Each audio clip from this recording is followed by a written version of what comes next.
میرے پیارے آقا صلی اللہ علیہ وسلم کے پیارے دیوانوں، ہم اس وقت محسوس کر رہے ہیں کہ دنیا بھر کے مسلمانوں کے اندر آپس میں ناچاکیاں، نا اتفاقیاں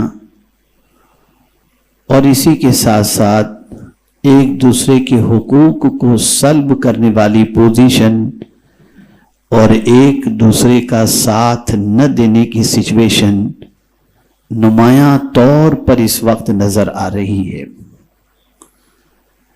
ایسا محسوس ہو رہا ہے جیسے ایمانی رشتہ بھی کمزور ہو گیا اور خونی رشتہ بھی کمزور ہو گیا۔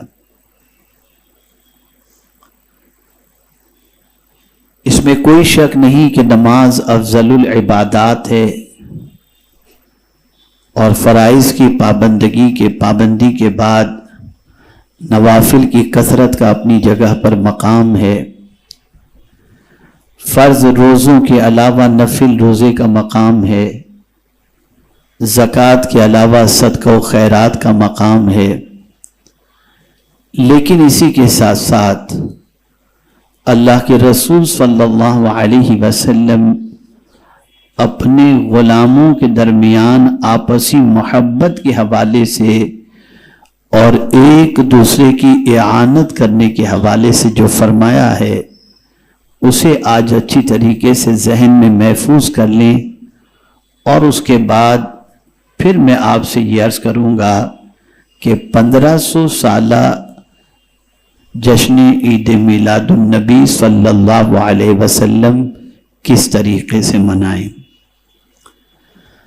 آقا کریم صلی اللہ علیہ وسلم نے ارشاد فرمایا، من استطاع منکم ان ينفع اخاہ فلینفعہ، تم میں سے جو کوئی اپنے بھائی کو فائدہ پہنچا سکتا ہو تو وہ ضرور اسے فائدہ پہنچائے۔ ایک مسلمان اگر دوسرے مسلمان کو کسی بھی اعتبار سے فائدہ پہنچا سکتا ہو تو اس مسلمان کو چاہیے کہ وہ اپنے دوسرے مسلمان کو فائدہ پہنچائے، کسی بھی اعتبار سے۔ اور میرے پیارے آقا صلی اللہ علیہ وسلم کے پیارے دیوانوں، لوگوں میں بہتر کون ہے؟ تو حضور صلی اللہ علیہ وسلم نے فرمایا، خیر الناس من ينفع الناس، لوگوں میں سب سے بہتر وہ ہے جو لوگوں کو سب سے زیادہ نفع پہنچاتا ہو۔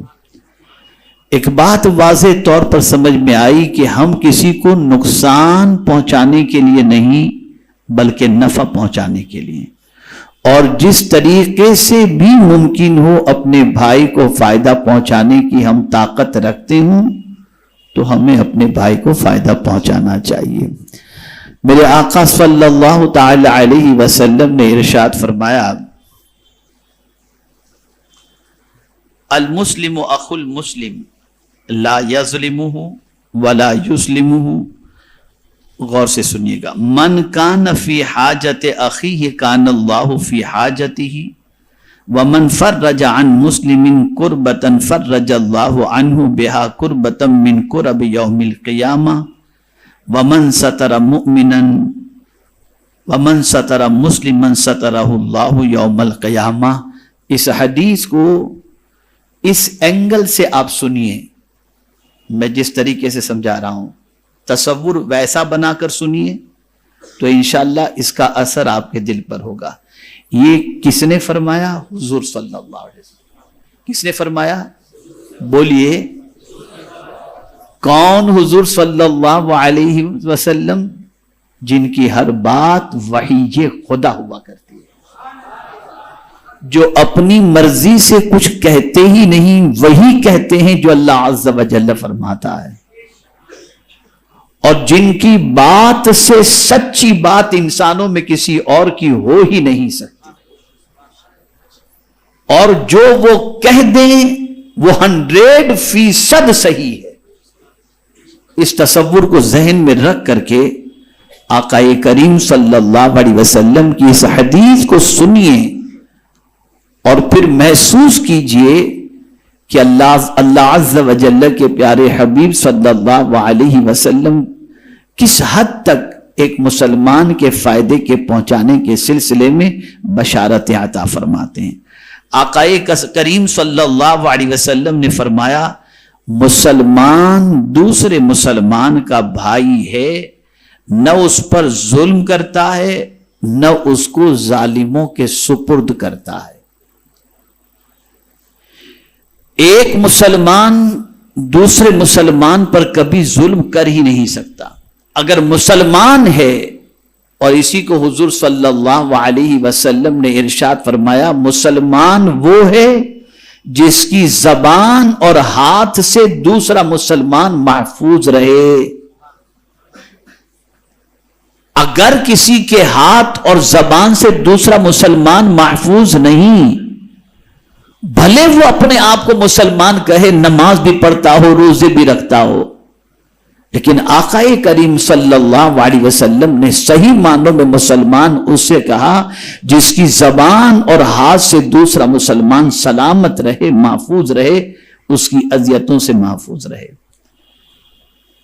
تو حضور صلی اللہ علیہ وسلم نے فرمایا کہ مسلمان دوسرے مسلمان کا بھائی ہے، نہ اس پر ظلم کرتا ہے نہ اسے ظالموں کے سپرد کرتا ہے۔ اب غور سے سنیے گا، جو شخص اپنے بھائی کی حاجت پوری کرنے میں لگا رہتا ہے، یعنی ایک مسلمان دوسرے مسلمان کی حاجت کو پوری کرنے میں لگا رہتا ہے، یار اس کا یہ کام ہو جائے، یہ بے روزگار روزی مل جائے، اس کی یہ پریشانی یہ دور ہو جائے، چلو اس کو اٹھا کر ڈاکٹر کے پاس لے جانا ہے، لے گیا، اس کی یہ ضرورت ہے، یعنی اس کی حاجت پوری کرنے میں لگا رہتا ہے۔ قربان جائیے حضور کے ارشاد پر صلی اللہ علیہ وسلم۔ سرکار صلی اللہ علیہ وسلم فرماتے، جو شخص اپنے بھائی کی حاجت پوری کرنے میں لگا رہتا ہے، اللہ تعالیٰ اس کی حاجت روائی کرتا ہے۔ یعنی آپ تو کر رہے ہو بندے کی حاجت روائی، اور خدا آپ کی حاجتوں کو پوری فرماتا ہے۔ اسی لیے کسی نے صدیق اکبر رضی اللہ تعالی عنہ سے پوچھا، امیر المؤمنین آپ تو رعایا کی خبر گیری میں اور امور خلافت کے انجام دینے میں لگے رہتے ہیں، تو آپ کے گھر کا کام اور آپ کے سارے کام کیسے ہوتے ہیں؟ تو ارشاد فرماتے ہیں، میں مخلوق خدا کی خدمت میں لگا رہتا ہوں، خالق خود میرے کام کے لیے انتظام فرما دیا کرتا ہے۔ یہ ذہن میں رکھو، اگر کوئی یہ چاہتا ہے کہ میری حاجت پوری ہو، آپ مسلمانوں کی حاجت پوری کرنے میں لگ جائیے مسلمانوں کی حاجت پوری کرنے میں، اللہ حاجت پوری کرے گا۔ اور اسی پر اکتفا نہیں، اعلی حضرت عظیم البرکت امام عشق و محبت نے الامن والعلا میں ایک حدیث مبارکہ نقل فرمائی ہے کہ جو شخص اپنے مومن بھائی کے لیے اور مومنات کے لیے، مومن بہنوں کے لیے، مومنات اور مومنین کے لیے 27 مرتبہ دن میں مغفرت کی دعا کرے، اللہ اس بندے کو مستجاب الدعوات بنا دیتا ہے۔ پھر یہ مغفرت کی دعا کرنے والا جو بھی دعا کرے، اللہ اس کی دعا کو قبول فرما لیتا ہے۔ آپ کیا سمجھتے ہو، ایک مومن بھائی کا خیال کرنا اور اس کی حاجت روائی کتنا بڑا کام ہے؟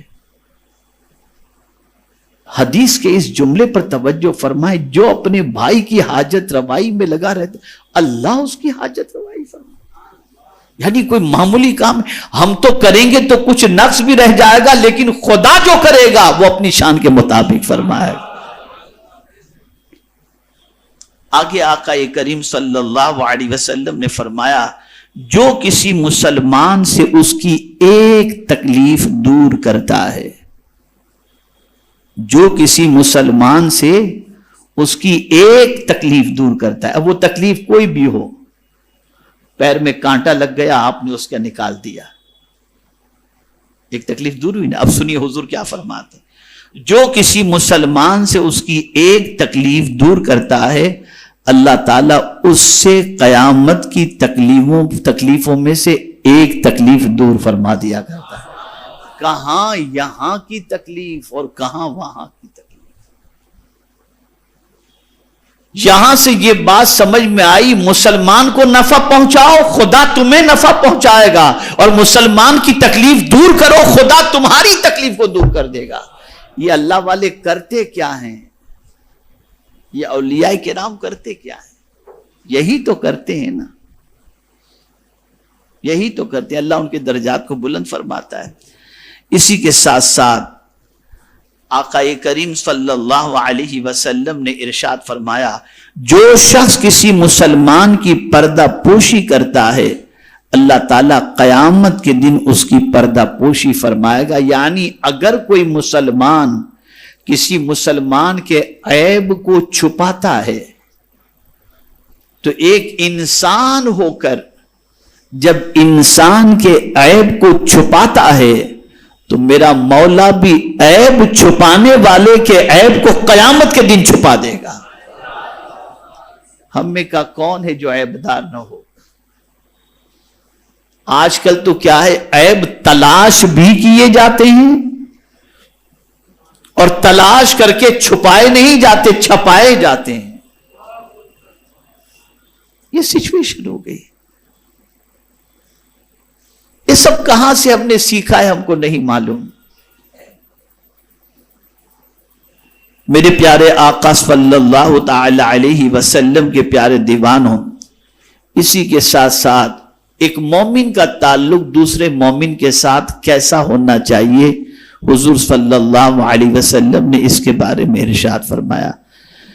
حضرت نعمان بن بشیر رضی اللہ تعالیٰ عنہ سے مروی ہے کہ حضور صلی اللہ علیہ وسلم نے فرمایا، مثل المؤمن فی توادہم وتراحمہم وتعاطفہم مثل الجسد اذا اشتکا منہ عضو تداعی لہ سائر الجسد بالسہر والحمى۔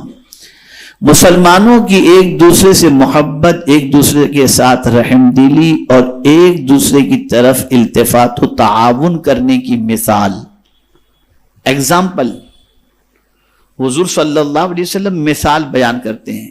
ایک مسلمان کا دوسرے مسلمان پر مہربانی کرنا، ایک مسلمان کا دوسرے مسلمان سے محبت کرنا، اس کی مثال کیا ہے؟ تو حضور صلی اللہ علیہ وسلم ارشاد فرماتے ہیں، یہ ایک دوسرے کی محبت کی مثال ایسی ہے کہ جیسے کسی جسم کے ایک عضو کو تکلیف پہنچے تو پورا جسم بے قرار ہو جاتا ہے، ایسے ہی مسلمانوں کا آپسی تعلق ایسا ہونا چاہیے کہ کسی ایک مسلمان کو تکلیف پہنچے تو سارے مسلمانوں کو تکلیف پہنچنی چاہیے۔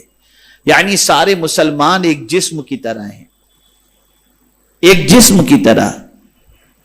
جسم کے کسی حصے کو تکلیف پہنچنے پر جیسے پورا جسم بے چین ہو جاتا ہے، سر میں درد ہو تو کوئی چیز اچھی نہیں لگتی، ہاتھ بھی کمزور ہو گیا، چلنے میں بھی مزہ نہیں آتا، اس سر کے درد کا اثر پورے جسم پر پڑتا ہے اور اس سے متاثر پورا جسم ہوتا ہے۔ حضور فرماتے ہیں یہی پوزیشن مومنین کی ہونی چاہیے کہ سارے مومنین ایک جسم کی طرح ہیں، ایک مومن کو تکلیف پہنچے تو سارے مومن بے چین ہو جانے چاہیے۔ یہاں تو مومن مومن ہی کو تکلیف دیتا ہے، بے چین تو بہت دور کی بات ہے۔ اب ذرا دیکھ لیجئے، ایک مسلمان دوسرے مسلمان کو تکلیف دینے پر تلا ہوا ہے، کوئی بھلا چاہنے کو تیار ہی نہیں ہے، کوئی کسی کے ساتھ انسیت اختیار کرنے کو تیار ہی نہیں ہے۔ نفسی نفسی کی کیفیت ہمارے اندر اتنی چھا گئی کہ ہم چاہتے ہیں کہ عزت بھی کسی کو نہ ملے مجھے ملے، دولت بھی کسی کو نہ ملے مجھے ملے، پریشان سب ہوں میں خوشیاں مناؤں۔ یہ جب سوچ ہو جائے گی تو اس انسان کے کام کہاں سے بنیں گے؟ اللہ والوں کے کام اللہ اس لیے بنا دیتا کہ اللہ والے مسلمانوں کے کام بنانے میں لگے رہتے، اللہ تعالیٰ ان کے کاموں کو بنا دیا کرتا۔ ہم تو مسلمانوں کے کام بگاڑنے میں لگے ہیں، الا ماشاءاللہ۔ آقا کریم صلی اللہ علیہ وسلم نے ایک مسلمان کو کھانا کھلانا کتنا فائدہ مند بتایا، سماعت فرمائیں۔ حضرت عبداللہ ابن عمرو ابن عاص رضی اللہ تعالی عنہما سے مروی ہے کہ ایک آدمی نے ایک دن حضور صلی اللہ علیہ وسلم سے پوچھا ای الاسلام خیرن، کیا سوال پوچھنے والے تھے؟ ہم پوچھتے کون سا دھندا بہتر ہے، اور وہ پوچھتے تھے کون سا اسلام بہتر ہے. کتنا اسلام ان کو پیارا تھا. سوال پوچھتے ہیں ای الاسلام خیرن، یا رسول اللہ صلی اللہ تعالی علیہ وسلم کون سا اسلام بہتر ہے؟ تو پیغمبر اسلام صلی اللہ علیہ وسلم نے ارشاد فرمایا تطعم الطعام وتقرأ السلام علی من عرفت ومن لم تعرف.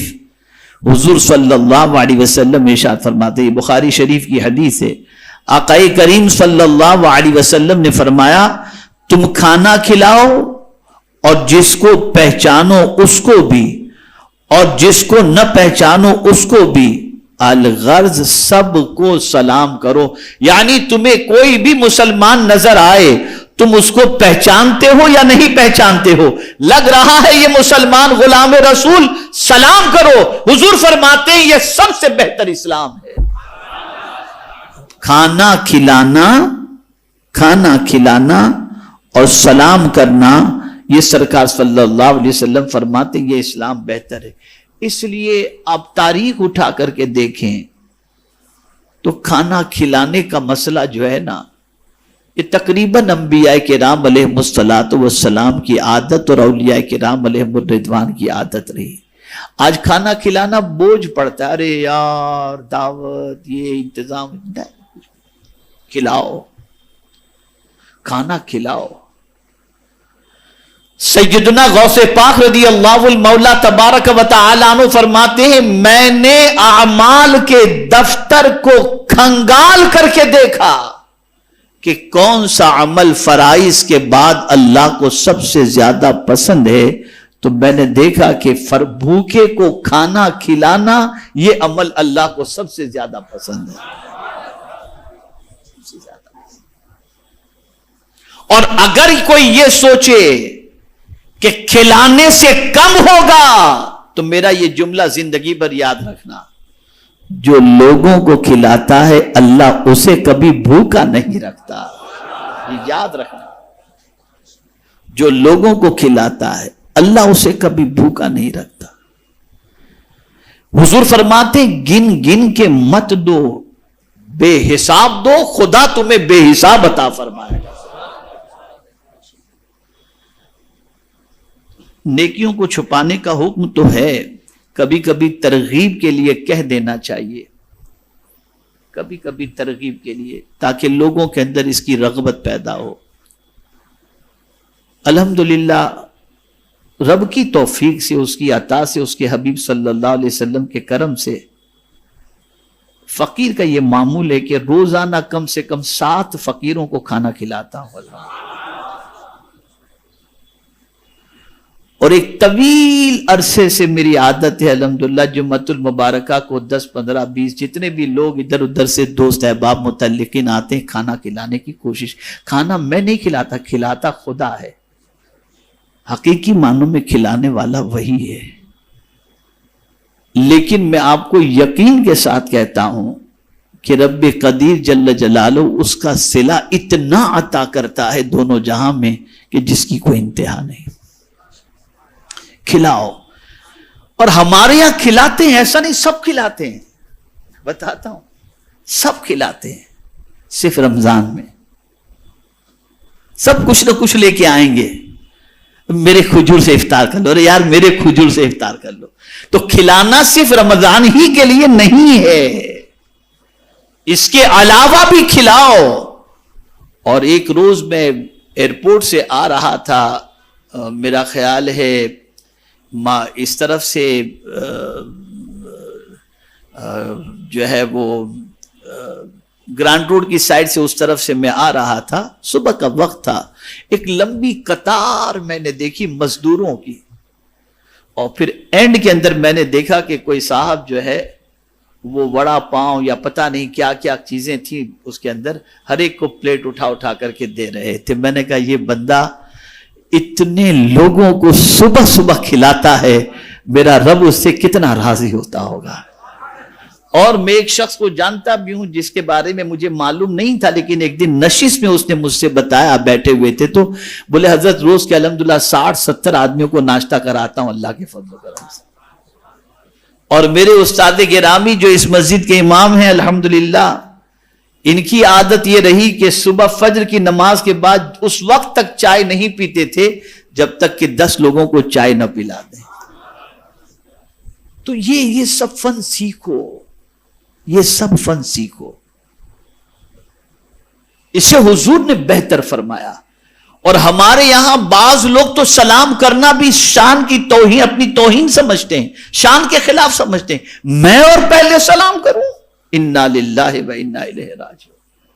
تو حضور صلی اللہ علیہ وسلم فرماتے ہیں سلام کرو اسے جس مسلمان کو تم پہچانتے ہو یا نہیں پہچانتے، سلام کرو اور کھانا کھلاؤ۔ یہ اگر کسی مسلمان کے اندر خوبی آ گئی تو حضور فرماتے یہ اسلام بہترین اسلام ہے۔ اب آگے سماعت فرمائیں۔ حضرت ابو سعید خدری رضی اللہ تعالی عنہ سے روایت ہے کہ نبی اکرم صلی اللہ علیہ وسلم نے فرمایا، غور سے سنیے، جس مسلمان نے کسی مسلمان کو کپڑا پہنایا جبکہ وہ ننگا تھا، یعنی اس کے پاس پہننے کے لیے کپڑے نہیں تھے، تو اللہ اسے جنت کے سبز کپڑے پہنائے گا۔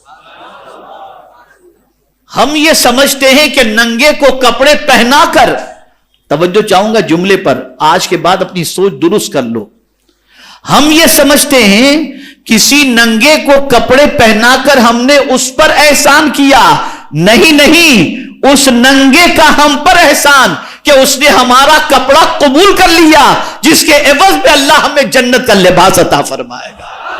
تو احسان ہمارا نہیں، احسان غریب کا ہے، احسان غریب کا ہے۔ اگر اسے کپڑا پہنانے کا موقع نہ ملتا تو اللہ ہمیں جنت میں سبز لباس کہاں سے عطا فرماتا۔ اسی طریقے سے آقا کریم صلی اللہ علیہ وسلم نے ارشاد فرمایا، اور جس مسلمان نے کسی مسلمان کو کھلایا جبکہ وہ بھوکا تھا تو اللہ تعالیٰ اسے جنت کے پھل کھلائے گا، اور جس مسلمان نے کسی مسلمان کو پانی پلایا جبکہ وہ پیاسا تھا تو اللہ تعالیٰ اسے جنت کی مہر بند شراب پلائے گا، یعنی ایسی شراب جو سیل پیک ہوگی، اللہ تعالیٰ پانی پلانے والے کو جنت کی شراب پلائے گا۔ جنت کی شراب یا آج جیسی شراب جو ملتی ہے آپ اس تصور میں مت جائیے گا، یہاں کی شراب پینے والا بہک جاتا ہے، وہاں بہکتا نہیں ہے، وہ شرابن طہورا ہے، پاک شراب قرآن کہتا ہے، پاک شراب۔ اے رسول اعظم صلی اللہ تعالی علیہ وسلم کے دیوانوں، مزید سماعت فرمائیں۔ حضرت عبید اللہ ابن عبداللہ نے حضرت ابو ہریرہ رضی اللہ تعالیٰ عنہ کو فرماتے ہوئے سنا، یہ بھی بخاری شریف کی حدیث ہے، ایک تاجر لوگوں کو قرض دیا کرتا تھا، جب کسی تنگ دست کو دیکھتا تو اپنے نوکروں سے کہہ دیتا کہ اس سے درگزر کر جاؤ،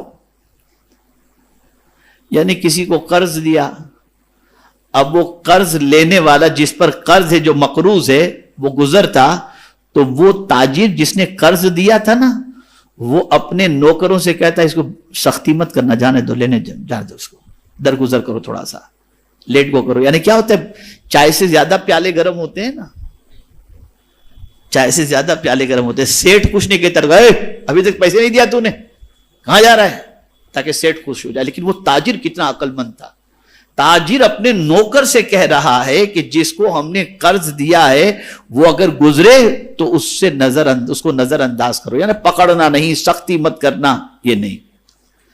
شاید کہ اللہ تعالیٰ بھی ہم سے آخرت میں درگزر فرمائے، چنانچہ اللہ تعالیٰ نے اس کے مرنے کے بعد اس کو بخش دیا۔ ذرا سوچو آپ، یہ سب سیکھنے کی ضرورت ہے یہ کباڑا جو آج پوری دنیا میں مسلمانوں کے درمیان ہے نا، اس کی وجہ یہ چیز ہم نے نہیں سیکھی۔ آج ہم کتنے مسلمانوں کو راحت دیتے؟ نہیں دیتے۔ کس نے پریشان حالوں کی پریشانی دور کرتے؟ نہیں کرتے۔ اور پریشانی میں اور مصیبتوں میں گرفتار کرنے کی کوشش کرتے ہیں۔ ہم پریشان نہیں رہیں گے تو کیا ہوگا؟ ذرا دیکھو مسلمانوں کی پریشانی کو دور کرنے کے فائدے کو۔ آئیے ایک حدیث شریف سناؤ۔ ایک صحابی کے وصال کے بعد کسی نے ان کو دیکھا کہ جنت میں ٹہل رہے ہیں۔ پوچھا ان سے کہ کس عمل نے آپ کو جنت میں داخل کر دیا؟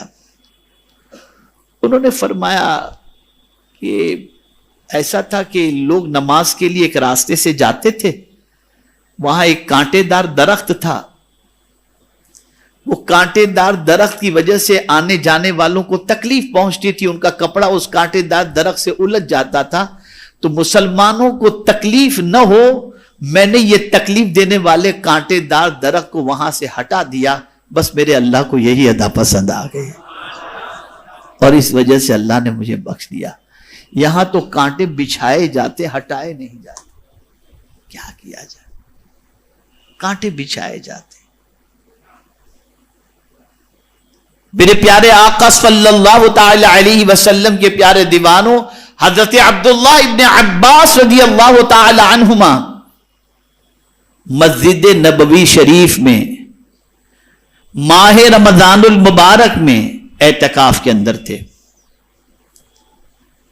ایک پریشان حال آیا، آ کر کے حضور صلی اللہ علیہ وسلم کے مزار اقدس کی طرف اشارہ کیا اور اشارہ کر کے کہتا ہے، اے ابن عم رسول اللہ، اے رسول اللہ صلی اللہ علیہ وسلم کے چچا کے بیٹے، میں سرکار کو گواہ بنا کر کہتا ہوں میں چند دنوں سے بھوکا ہوں اور قرض کے بوجھ تلے دبا ہوا ہوں۔ اس زمانے میں جھوٹ بھی تو نہیں بولتے تھے نا، مسئلہ تو یہ ہے، آج تو ڈپلیکیٹ بھی اتنے ہیں کہ جس کی کوئی انتہا نہیں، اللہ ماشاء اللہ۔ جیسے انہوں نے کہا، تھے اعتکاف کے اندر، وہ بھی رمضان المبارک کا سنت اعتکاف، اٹھے، جوتے لیے مسجد سے باہر نکلنے لگے تو اس سائل نے کہا، حضور بلا ضرورت شرعی مسجد سے نکلنے سے اعتکاف ٹوٹ جاتا ہے، حضور آپ نکلیں گے تو اعتکاف ٹوٹ جائے گا۔ اب جواب سنیے، ارشاد فرماتے تیرا کہنا اپنی جگہ بالکل صحیح ہے، لیکن میں نے میرے نبی صلی اللہ علیہ وسلم سے سنا ہے کہ جو شخص کسی مسلمان کی تکلیف کو دور کرنے کے لیے چند قدم چلا، اس کا میری مسجد میں 2 مہینے تک اعتکاف کرنے سے بہتر ہے۔ یہ ہے وہ لوگ، ذرا سوچیں جو مسلمانوں کو تکلیف پہنچاتے ہیں،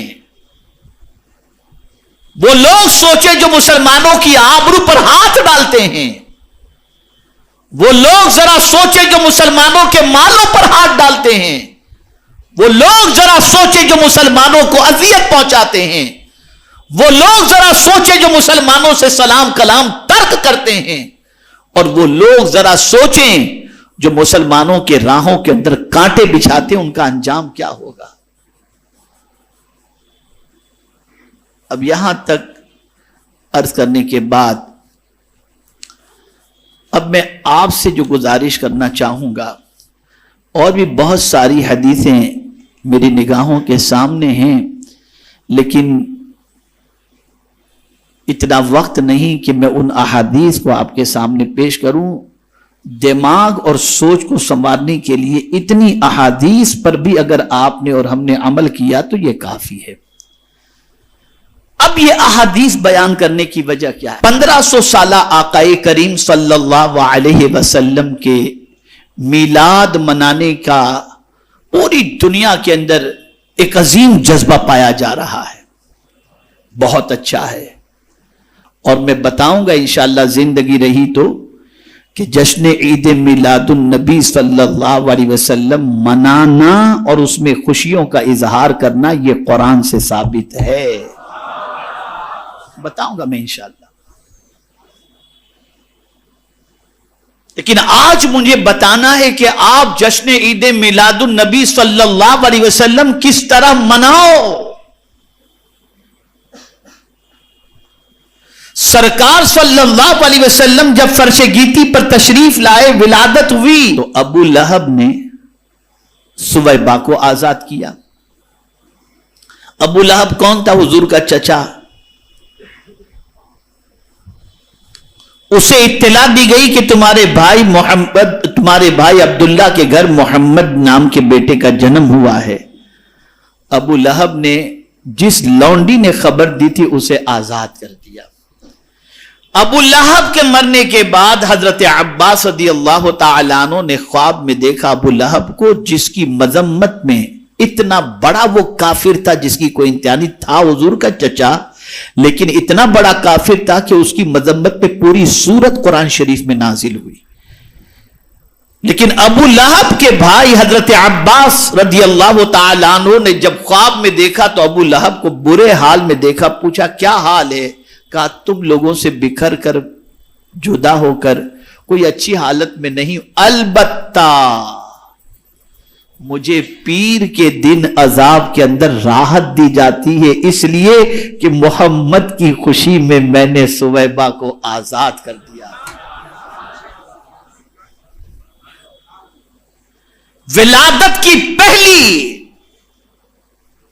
ولادت کا پہلا فائدہ حضرت سویبہ کو نصیب ہوا کہ اسے ابو لہب کی غلامی سے آزادی نصیب ہوئی. یہاں سے یہ بات سمجھ میں آئی کہ ہم بھی حضور صلی اللہ علیہ وسلم کی میلاد پاک اس طریقے سے منائیں کہ مسلمانوں کے اندر جو قرض میں ڈوبے ہوئے ہیں ان میں سے جتنوں کا قرض ہم ادا کر کے ان کو آزاد کر سکتے ہیں وہ آزاد کرائیں. حضور خوش ہوں گے. اگر حضور کے کسی امتی کی تکلیف ہم نے دور کر دی، میں یقین کے ساتھ کہتا ہوں مصطفیٰ جان رحمت ہماری تکلیفوں کو دور فرما دیں گے اور وہ خوش ہوں گے.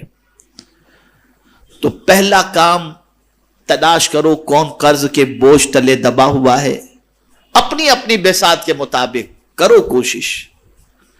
خاص طور پر سرمایہ داروں سے گزارش کروں گا کہ اس طرح سے حضور صلی اللہ علیہ وسلم کا بھی میلاد مناؤ کہ جو قرض کے بوجھ تلے دبے ہیں انہیں قرض سے چھٹکارا دلاؤ.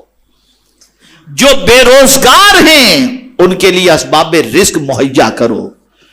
جو بغیر مکانات کے ہیں ان کے لیے مکان بنا کر کے دو. جو تعلیم کے لیے پیسوں کے سلسلے میں پریشان ہیں ان کے لیے آپ انتظام کرو.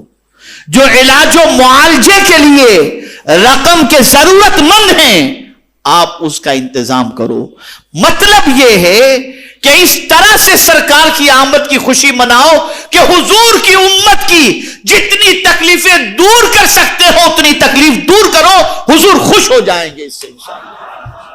اس کا مطلب یہ نہیں کہ آپ لائٹنگ نہ کرو، آپ جلوس نہ نکالو، میلاد شریف نہ کرو، کھانا نہ کھلاؤ، یہ سب کرو، لیکن اس کے ساتھ ساتھ یہ بھی کرو، یہ بھی کرو آپ. اور یہ وہ کام ہے جو حضور کو خوش کر دیتا ہے. میں حدیث سے آپ کو سمجھاؤں کہ حضور صلی اللہ علیہ وسلم کی امت کا بھلا چاہنے سے حضور کتنے خوش ہوتے ہیں. حضرت جبریل امین علیہ الصلاۃ والتسلیم شب معراج سدرۃ المنتہا پر رک گئے. یہ ان کا آخری ڈیسٹینیشن، فائنل ڈیسٹینیشن، وہاں سے آگے نہ کبھی گئے ہیں نہ کبھی جا سکتے ہیں.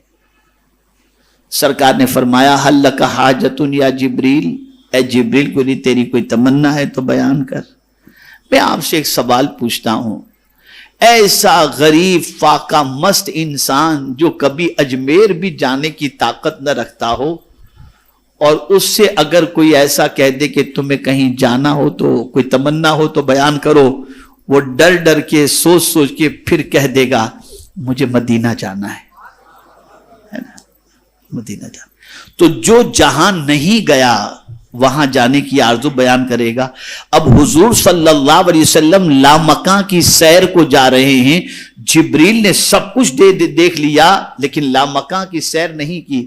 اب حضور پوچھتے ہیں جبریل کوئی تمنا ہو تو بیان کرو، کہہ سکتے تھے کہ حضور مجھے اپنے ساتھ لے چلیے، لیکن قربان جائیے یہ کہنے سے ان کی مراد تو ہو سکتا ہے پوری ہو جائے، لیکن حضور کو ان کو خوش کرنا تھا، تو یہ کہنے سے شاید حضور راضی ہوں نہ ناراضی ہوں، یہ ایک الگ چیز ہے، لیکن انہوں نے یہ نہیں کہا۔ انہوں نے کیا کہا؟ ہاں حضور میری ایک تمنا ہے، توجہ چاہوں گا، ہاں میری ایک تمنا ہے، آپ کی امت جب پل صراط سے گزرے تو میں اپنے پر بچھا دوں تاکہ آپ کی امت کو تکلیف نہ ہو، امت میرے پر سے ہوتے ہوئے پل صراط سے گزر جائے۔